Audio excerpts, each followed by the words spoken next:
विद्यार्थीओ धोरण 2 में तमे संख्या ज्ञान सीखी गया। 2 अंकनी संख्या 1 થી 100 सुधीनी संख्यानुं तमे संख्या ज्ञान सीखी गया। हवे धोरण 3 में तमारे एनाथी आगळ एटले कि 3 अंकनी संख्यानुं संख्या ज्ञान सीखवानुं छे। तेमां तमारे 100 थी आगळ एटले कि 101, 102, 103 एम शुरू करी अने 199, 200 एम 3 अंकनी संख्यानुं संख्या ज्ञान सीखवानुं छे। आना पहेलाना विडियोमां तमे चढ़तो क्रम, उतरतो क्रम, नानी संख्या, मोटी संख्या भणी गया छो, बराबर ने? तो आ विडियोमां हवे तमारे 2 अंकनी संख्यानुं पुनरावर्तन आपणे करीए छीए। पुनरावर्तन फरीथी आ विडियोमां हुं करावुं छुं। धोरण 3 विषय गणित मां चेप्टर 2 छे संख्यानी गम्मत, ते आजे आपणे भणवानुं छे। हवे आ चेप्टर में संख्या विशेनु ज्ञान तमारे मेळववानुं छे। 1 अंकनी तमने खबर ज हशे कि 1 अंकनी सौथी नानी संख्या कई, तो कि 1। तेवी ज रीते 1 अंकनी सौथी मोटी संख्या कई, तो कि 9, बराबर ने? तो हवे 2 अंकनी सौथी नानी संख्या कई, तो कि 10, बराबर? एवी ज रीते 2 अंकनी सौथी मोटी संख्या कई, तो कि 1 अंकनी 9, तो 2 अंकनी 2 9 एटले शुं थाय? 2 9 एटले 99। आगळ 3 अंकनी सौथी नानी संख्या, 3 अंकनी सौथी मोटी संख्या, ए बधुं आपणे हवे आ चेप्टर में भणवानुं छे। अहींया तमारे संख्यानी गम्मत चेप्टर में तमारे सौथी नानी संख्या अने सौथी मोटी संख्यानो ख्याल मेळवવાનો छे। सौथी पहेला तमने जाणकारी होवी जोईए के एकमनो अंक अने दशकनो अंक आगळ 100, 1000 एम अंको आवता होय छे। गणित में सौथी विशेष महत्वनुं छे के एकमनो अंक। तो जमणी बाजुथी जे अंक संख्यानो शरू थाय ते संख्याने एकमनो अंक कहे छे। एकमनो अंक जे संख्यानो मोटो होय ते संख्या मोटी। जो 2 संख्यानो एकमनो अंक सरखो होय तो तमारे दशकनो अंक जोवानो। जे संख्या दशकना अंके मोटी होय तो ते संख्या मोटी कहेवाय। हवे अहींया पहेली संख्या तमे जोवो छो के आपेली संख्याओमां सौथी नानी अने सौथी मोटी संख्याओ लखवानी छे। तमारे तमारी सामे तमारी साधे पोथी जे तमारे आवी ज गई छे, गणितनी स्वापोथी छे ने, तो एमां तमारे चेप्टर 2 खोलवानुं छे अने तमारी सामे ते साधे पोथी राखवानी छे, जेमां दाखला नंबर 2 छे जे अत्यारे हुं तमने शीखवाडुं छुं। पहेलो छे एनी रकम जोईए। पहेला 35, 29, 92, 39 अने 45 आ 5 रकम छे। 5 रकम मांथी तमारे सौथी नानी संख्या शोधी अने सामे तमारे अहींया खाली जग्या छे तेमां लखवानी छे अने मोटी संख्या जे छे गेप एमां लखवानी छे। हवे जोईए एकमनो अंक अने दशकनो अंक। अहीं 2 ज अंकनी संख्या छे एटले तमारे दशकनो अंक जोवानो छे। अहींया दशकनो अंक 3 छे, आ संख्यामां दशकनो अंक 2 छे, आ संख्यामां दशकनो अंक 9 छे, आ संख्यामां दशकनो अंक 3 छे अने आ संख्यामां दशकनो अंक 4 छे। हवे दशकना अंक प्रमाणे जो तमे मोटी संख्या करो तो सौथी पहेला मोटो अंक कयो? 3, 2, 9, 3 अने 4 मांथी मोटो अंक कयो? तमने खबर ज छे के 9 छे ए मोटो छे એટલે આ સંખ્યા કહેવાય મોટી। 92 છે એ સંખ્યા કહેવાય મોટી। હવે એવી જ રીતે જે સંખ્યાનો દશકનો અંક નાનો તે સંખ્યા નાની। જોઈએ 3, 2, 9 સંખ્યા તો આવી ગઈ છે મોટી સંખ્યામાં। 3 અને 4, 3 3 વાળી 2 સંખ્યા છે। दशकनो अंक सरखी है ये 2 संख्या है कि 32 અને 39। तो हवे एमां एकमनो अंक जुओ तो एकमनो अंक एक आ पहली संख्या में 5 है अने बीजी संख्या में 9 है। तो एनाथी पण नानी संख्या है 2 वाળી 3 करता पण 2 नानी कहेवाय। तमने बधाने ऊंधा एकड़ा आवड़ता हशे, बराबर ने? तमारे खास वारंवार 100, 99, 98, 97 एवा ऊंधा एकड़ानी प्रेक्टिस कर्या राखवानी। सीधा एकड़ा तो शीखी गया बीजा धोरणमां। हवे तमारे ऊंधा एकड़ा जोवाना। एमांथी तमारे नानी संख्या तमे जे छेल्ले बोलो ए नानी संख्या तो के 2 ए नानी कहेवाय। तो अहींया नानी संख्या छे 29। तो नानी संख्या में हूँ लखूँ छूँ 29 અને મોટી સંખ્યા છે 9 વાળી જે છે 92. સમજી ગયા તમે કે નાની સંખ્યા છે 29 અને મોટી સંખ્યા છે 92. હવે બીજી રકમ વાંચું છું. 17, 7, 77, 97 અને 79. હવે એમાં સૌથી નાની સંખ્યા કઈ? તો તમે જોવો છો અહીંયા આ બે રકમની, એક રકમની, બે રકમની, આ બે રકમની અને આ બે રકમની સંખ્યા છે. તો તેમાં જે એક રકમની સંખ્યા એક જ છે 7, તો તે સંખ્યા કેવી કહેવાય? નાની. બે રકમ કરતાં એક રકમની સંખ્યા કેવી? નાની કહેવાય. એટલે નાની જગ્યાએ 7 લખું છું. હવે મોટી સંખ્યા કઈ એ જોવાની છે. તો જો બધામાં મોટી સંખ્યા છે, બે રકમની 4 સંખ્યા છે, એમાંથી દશકનો અંક તમે જુઓ. અહીંયા દશકનો અંક 1, 7, 9 અને 7. તો દશકના અંકમાં 1, 7, 9, 7, એમાં 9 એ મોટી કહેવાય. એટલે 9ની બાજુમાં છે 7, તો 97 સંખ્યા છે એ મોટી સંખ્યા કહેવાય. એટલે આપણો સામે જવાબ છે ત્યાં જવાબ લખવાનું છે 97. હવે ત્રીજી રકમ છે 49, 34, 38, 94 અને 18. એમાંથી સૌથી નાની સંખ્યા કઈ? તો જો બધી રકમ 2-2 અંકની છે. તો એમાં તમારે હવે દશકનો અંક જોવાનો છે. અહીંયા દશકનો અંક 4 છે, અહીંયા 3 છે, અહીંયા પણ 3 છે, અહીંયા 9 છે અને અહીંયા 1 છે. તો તમને ખબર જ છે કે 1 છે એ નાની સંખ્યા કહેવાય. એટલે નાની સંખ્યામાં આવે છે 18. 18 છે એ નાની સંખ્યા છે. તો હવે તમે જે દશકનો અંક જોયો એમાં મોટો દશકનો અંક કયો છે? 9. તો એ 9 છે એટલે કે 94 સંખ્યા મોટી કહેવાય. એટલે સૌથી મોટી સંખ્યામાં તમારે લખવું પડે 94. હવે આવી જ રીતે એક દશકનો અંક જોઈને જો દશકના અંક સરખા હોય તો એકમનો અંક જે મોટો હોય તે સંખ્યા મોટી કહેવાય. એવી જ રીતે તમારે 3 અંકની સંખ્યા પણ આવશે, જે આગળ આવશે ત્યારે ભણીશું. એના પછીનો છે પ્રશ્ન છે કે સંખ્યાઓને ચડતા અને ઉતરતા ક્રમમાં લખો. એ પ્રશ્ન આપણે સમજીએ. એમાં પહેલી રકમ છે 25, 52, 37, 92 અને 20. એ સંખ્યાઓને તમારે સૌથી પહેલાં ચડતા ક્રમમાં લખવાની છે. તો ચડતા ક્રમમાં લખતી વખતે સૌથી પહેલાં નાની સંખ્યા આવે. જે આ સંખ્યામાંથી જે નાની સંખ્યા છે આગળ આપણે ભણી ગયા એવી જ રીતે આમાં શોધી અને નાની સંખ્યા લખવાની. પછી એ સંખ્યા આવી જાય એના પછી જે સંખ્યા વધે એમાંથી નાની સંખ્યા લખવાની. એવી રીતે જોઈએ. આપણે છે 25, જેમાં એકમનો અંક 5 છે અને દશકનો અંક 2 છે. 52, જેમાં એકમનો અંક 2 છે અને દશકનો અંક 5 છે. એટલે કે 2 કરતાં 5 મોટો અંક કહેવાય. પછી છે 37, એમાં દશકનો અંક 3 છે. પછી 92 અને ત્યાર પછી 2. તો અહીંયા સૌથી નાનો અંક કયો છે? 1, 2 અને અહીંયા 2. 2 અંકમાંથી સૌથી નાની સંખ્યા કઈ? તો કે એમાં એકમનો અંક અહીંયા 5 છે અને અહીંયા 0 છે. માટે અહીંયા 0 વાળી સંખ્યા સૌથી નાની કહેવાય. એટલે કે 20. 20 ચડતા ક્રમમાં સૌથી નાની કહેવાય. એટલે આપણે લખવાની પહેલાં 20. ત્યાર પછી આ સંખ્યા આવી ગઈ છે.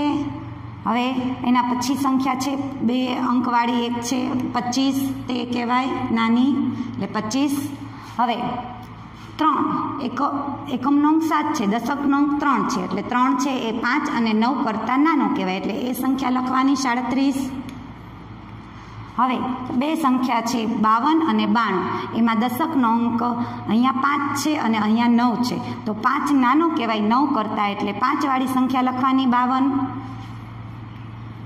અને છેલ્લે એક સંખ્યા વધી તે લખવાની 92. આ ચડતા ક્રમમાં સંખ્યા ગોઠવી કે સૌથી પહેલાં નાની, પછી એનાથી સહેજ મોટી, એનાથી મોટી, એનાથી મોટી અને છેલ્લે સૌથી મોટી સંખ્યા આવે. હવે ઉતરતા ક્રમના ગોઠવવાની છે. આ જ સંખ્યાને ઉતરતા ક્રમમાં તમારે ગોઠવવામાં તમારે કેમ કરવાનું છે જુઓ કે સૌથી મોટી સંખ્યા પહેલાં લખવી પડે. તો બધાય સંખ્યામાંથી દશકનો અંક આ સંખ્યામાં મોટો છે એટલે તે સંખ્યા સૌથી મોટી કહેવાય. એટલે 92. ત્યારબાદ 5 વાળી મોટી કહેવાય 52. ત્યારબાદ 3 વાળી 37. ત્યારબાદ 20 અને 25 વાળીમાંથી 25 સંખ્યા મોટી અને છેલ્લે સૌથી નાની આવે. ઉતરતા ક્રમમાં જે ચડતા ક્રમનું જે સંખ્યા આવે એમાં છેલ્લી સંખ્યા સૌથી પહેલાં લખી અને એમ જ આખી સંખ્યા પૂરી કરાય છે. જે પહેલાં આવે છે એ અહીંયા સૌથી છેલ્લે આવે છે, એટલે કે સૌથી નાની સંખ્યા છેલ્લે આવે છે. હવે બીજો દાખલો છે 22, 42, 24, 26 અને 62. આ સંખ્યાઓને તમારે ચડતા ક્રમમાં લખવાનું છે. સૌથી પહેલાં દશકનો અંક જોઈએ તો અહીંયા 2 છે, અહીંયા 4 છે, અહીંયા 2 છે, આ સંખ્યામાં 2 છે ને આ સંખ્યામાં 6 છે. તો નાની સંખ્યા સૌથી પહેલાં લખવી પડે, એટલે કે 22, 24 અને 26. એ સંખ્યામાંથી નાની સંખ્યા કઈ એ શોધવા તમારે એકમનો અંક જોવો પડે. એકમનો અંક અહીંયા 2 છે, અહીંયા 4 છે અને અહીંયા 6 છે. તો એકમના અંકમાં 2 વાળી એટલે કે 22 વાળી નાની કહેવાય 22. ત્યારબાદ આવશે 24, ત્યારબાદ આવશે 26. હવે 2 સંખ્યા છે, એક 42 છે અને એક 62 છે.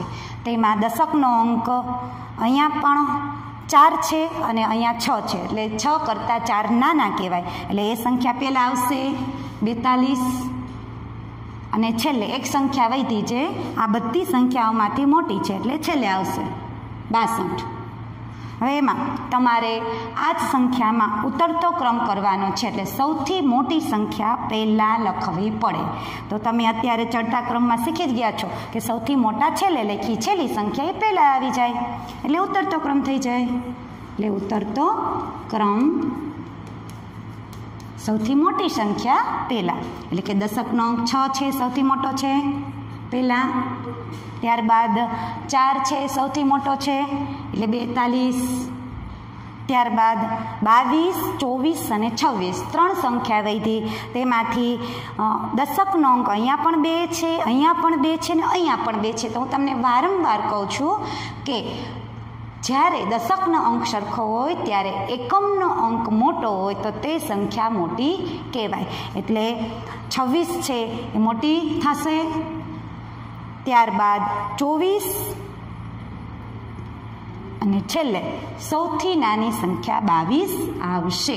એટલે ઉતરતો ક્રમમાં થશે 62, 42, 26, 24 અને 22. બરાબર. જેમ તમે ચડતો ક્રમમાં છેલ્લી સંખ્યા હોય છેલ્લેથી પાછું રિપીટ કરો 62, 42 છે તો 42, 26, પછી 24 અને છેલ્લે પહેલી સંખ્યા છે એ છેલ્લે આવે એટલે 22. હવે ત્રીજો દાખલો છે 99, 19, 91, 79 અને 97. આ રકમમાં તમારે ચડતો ક્રમ ગોઠવવાનો છે. તો ચડતો ક્રમમાં સૌથી પહેલાં તમે સંખ્યા જુઓ. અહીંયા દશકનો અંક 9 છે, 1, 9, 7 અને 9. નાની સંખ્યા 9, 1, 7માંથી 1 કહેવાય. એટલે 1 વાળી નાની સંખ્યા પહેલાં લખવાની થશે. 19 છે જે સંખ્યા એટલે 9 19. હવે ત્યારબાદ 7 વાળી સંખ્યા નાની કહેવાય. એકમ, દશક, અને દશકનો અંક જે નાનો હોય તે સંખ્યા નાની કહેવાય. એટલે 79, 7 9 79 સંખ્યા. હવે ત્યારબાદ 9, 9 અને 9 વાળી 3 સંખ્યા છે. એટલે કે એ 3 સંખ્યામાંથી તમારે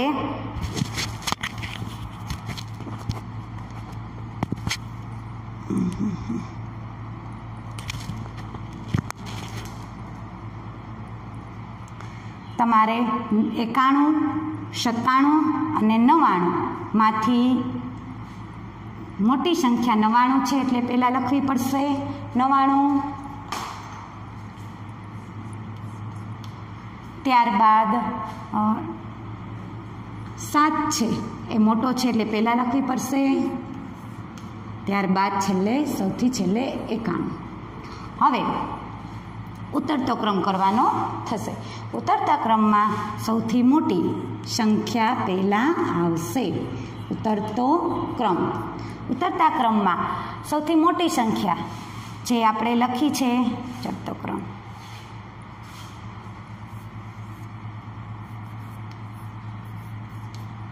હવે સૌથી છેલ્લે જે આપણે લખી છે મોટી સંખ્યા 99, તે અહીંયા આવશે ઉતરતા ક્રમમાં.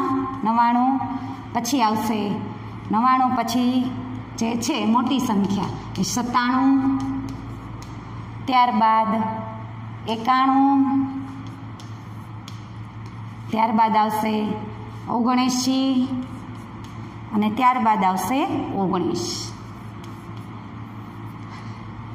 ઉતરતા ક્રમમાં સૌથી મોટી સંખ્યા પહેલાં લખવી પડે અને ચડતા ક્રમમાં સૌથી નાની સંખ્યા પહેલાં લખવી પડે. ખાસ તમારે યાદ રાખવું પડશે.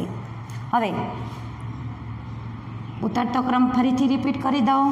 99, 97, 91, 79 અને 19.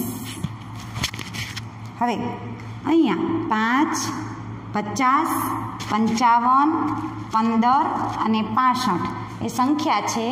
એમાંથી તમારે ચડતો ક્રમ લખવાનો છે. સંખ્યાનો ચડતો ક્રમ તો સૌથી પહેલાં એક રકમની છે સંખ્યા 5, તો એ પહેલાં લખવી પડશે 5. ત્યારબાદ અહીંયા પણ દશકનો અંક 5 છે, અહીંયા 5 છે અને અહીંયા 6 છે. તો અહીંયા દશકનો અંક 1 છે. 1 છે એ 5 અને 6 કરતાં નાના કહેવાય. એટલે નાની સંખ્યા ચડતા ક્રમમાં પહેલાં લખવી પડે. એટલે 15, પછી 50 અને 55 માંથી 50 છે એ નાની છે એટલે 50, ત્યારબાદ 55 અને પછી છેલ્લે 65. ચડતો ક્રમ જોઈ લઈએ. 5, 15, 50, 55 અને 65. તો ઉતરતા ક્રમમાં પણ તમારે લખવાનું છે. ઉતરતા ક્રમમાં સૌથી પહેલાં મોટી સંખ્યા આવે એટલે સૌથી પહેલાં જે મોટી સંખ્યા છે 65, 55, 50, 15 અને 5. હવે તમારે ચડતો ક્રમમાં સૌથી પહેલાં નાની સંખ્યા લખાય, ખાસ યાદ રાખવું પડે. અને ઉતરતા ક્રમમાં સૌથી પહેલાં મોટી સંખ્યા લખાય છે પણ તમારે યાદ રાખવું પડે. જો ચડતો અને ઉતરતો ક્રમ બંને ભેગા હોય તો ચડતા ક્રમનું જે છેલ્લી રકમ છે એ ઉતરતા ક્રમમાં પહેલી થશે. એટલે ઊંધેથી ચાલુ કરી દો તો પણ થાય. પરીક્ષામાં તમારે ચડતો ક્રમ અને ઉતરતો ક્રમ સાથે પણ પૂછાય અને અલગ અલગ પણ પૂછાય, તો તમને તે રીતે જવાબ દેતા આવડવો જોઈએ. હવે છે વ્યવહારિક દાખલા. તમે જોશો કે તમારી સ્વામાં ચડતો ક્રમ અને ઉતરતો ક્રમ પૂરો થઈ જાય પછી વ્યવહારિક દાખલા છે. તો વ્યવહારિક દાખલામાં તમારે સૌથી પહેલાં રકમ વાંચવી પડશે. રકમ વાંચી અને રકમ શું કહે છે તે તમારે સમજવાનું અને પછી એ પ્રમાણે વ્યવહારિક દાખલા ગણવા પડશે. આ ચેપ્ટરમાં તમારે સ્વાપોથીમાં તમારે લખવાનું છે. જે બોર્ડ વર્ક છે એ તમને દેખાય છે ને બધાને, તો એ બોર્ડ વર્ક તમારી શ્વામાં તમારે લખવાનું છે. અને તમારે તમારી CWમાં ગણિત CWમાં તમારે સંખ્યાને અંકોમાં અને શબ્દોમાં કેવી રીતે લખવાનું છે હું તમને બતાવું છું.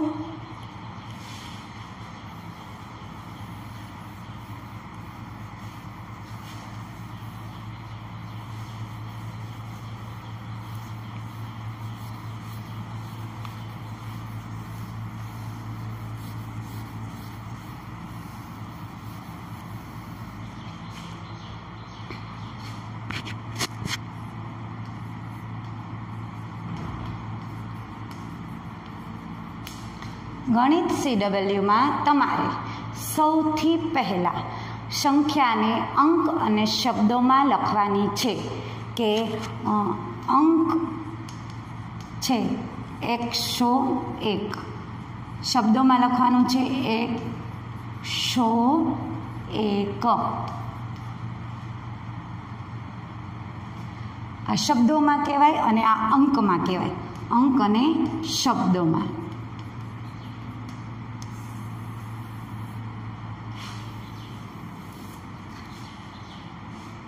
ગણિત CW તમારે સૌથી પહેલાં અંક અને શબ્દોમાં લખવાનું છે. ક્યાં સુધી? તો કે 101 થી 200 સુધી. ક્યાં સુધી લખવાનું છે તમારે? 101 થી 200 સુધી.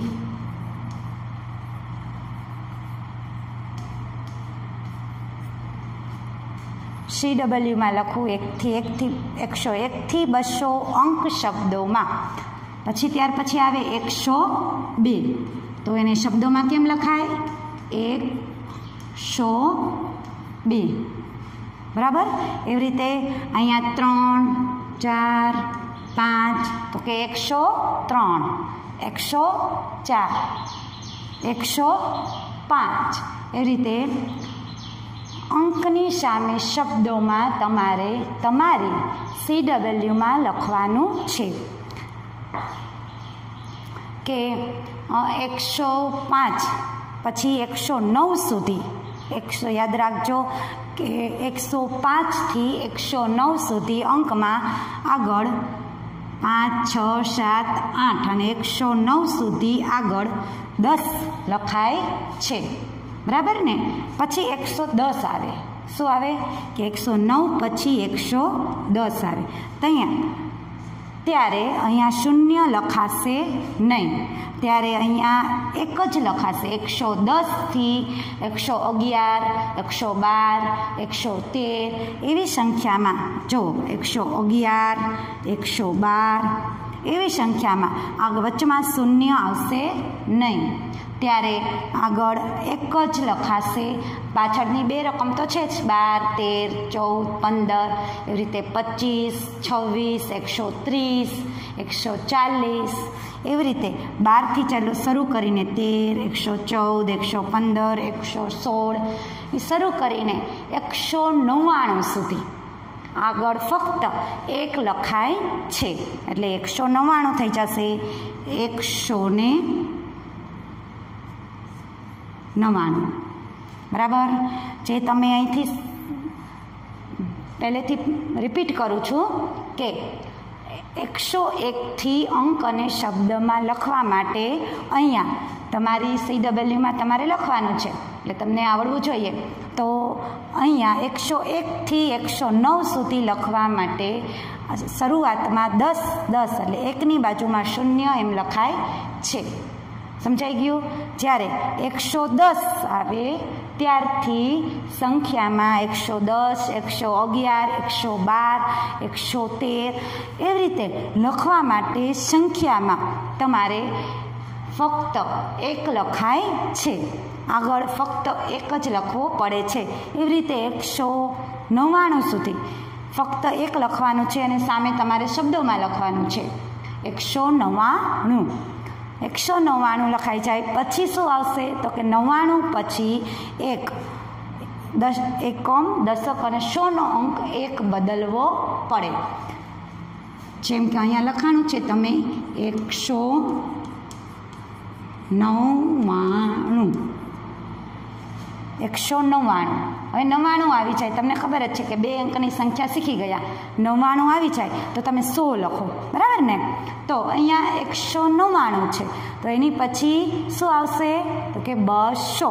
શું આવશે? 2 અને તેની બાજુમાં 2 શૂન્ય, એટલે 200. જેને શું બોલાય? 200. 2ની બાજુમાં 2 શૂન્ય એટલે 200. એવી રીતે તમારે 101 થી 200 સુધીની સંખ્યાનું સંખ્યા જ્ઞાન CW કરવાનું છે. સમજાઈ ગયું?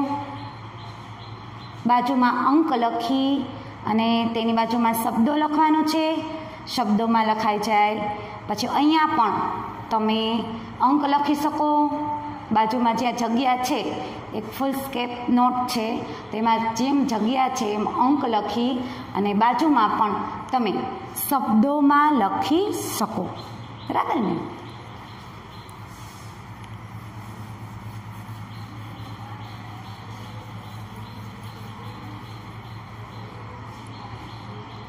હવે આ CWમાં તમારું હોમવર્ક છે જે તમારે કરી અને સ્કૂલમાંથી અહીંથી તમને અમારા નંબર આપશે, નંબરનો મેસેજ આવશે, નંબર આવશે, સેન્ડ કરી દેશે, અહીંથી તમને મળી જશે. તો એ નંબર ઉપર તમારે બતાવવાનું છે. એ તમારે ફરજિયાત તમારું હોમવર્ક કરવાનું છે. CW નોટમાં આ હોમવર્ક કરવાનું છે. અને હવે જે દાખલા, વ્યવહારિક દાખલા આપણે જે ભણીએ તે તમારી સ્વાના છે, એટલે સ્વાના દાખલા સ્વામાં લખવાના થશે. જે આગળનું આપણે શીખી ગયા છીએ, ચડતો ક્રમ, ઉતરતો ક્રમ, નાની સંખ્યા, મોટી સંખ્યા, તે બધું તમારે તમારી સ્વામાં લખવાનું છે. બરાબર? સમજી ગયા? બોર્ડ ઉપરથી જોઈ અને તમારે તમારી સ્વામાં સારા અક્ષરે અંક વ્યવસ્થિત કરી અને લખવાનું છે. હવે વ્યવહારિક દાખલાની સમજૂતી મેળવી લઈએ. તો વ્યવહારિક દાખલા કયા પ્રકારના હોય? તેમાં તમારે રકમ ખાસ તમારે યાદ રાખવી ને સમજવી જરૂરી છે. તો રકમ સમજતા તમારે રકમ બરાબર વાંચવી પડે. રકમ વાંચ્યા પછી રકમની સમજૂતી તમારે તમારા મગજમાં રાખવી પડે કે રકમ શું કહેવા માંગે છે, અને એ પ્રમાણે આપણે વ્યવહારિક દાખલા આવતા વિડીયોમાં કરશું. અત્યારના વિડીયોમાં તો તમને મેં સમજાવી દીધું છે કે જે સ્વાનું વર્ક મેં આની પહેલાં કરાવ્યું એ સ્વામાં કરવાનું છે. CWમાં આ તમારે અંક શબ્દોમાં 101થી 200 સુધી CWમાં આવી રીતે ફોર્મેટ મેં જે બનાવી દીધું એવી રીતે લખવાનું છે. અને આ તમારું હોમવર્ક છે. આવતા વિડીયોઝમાં આપણે વધારે આ ચેપ્ટર ભણીશું. ત્યાં સુધી બધાને જય શ્રી કૃષ્ણ. નમસ્તે.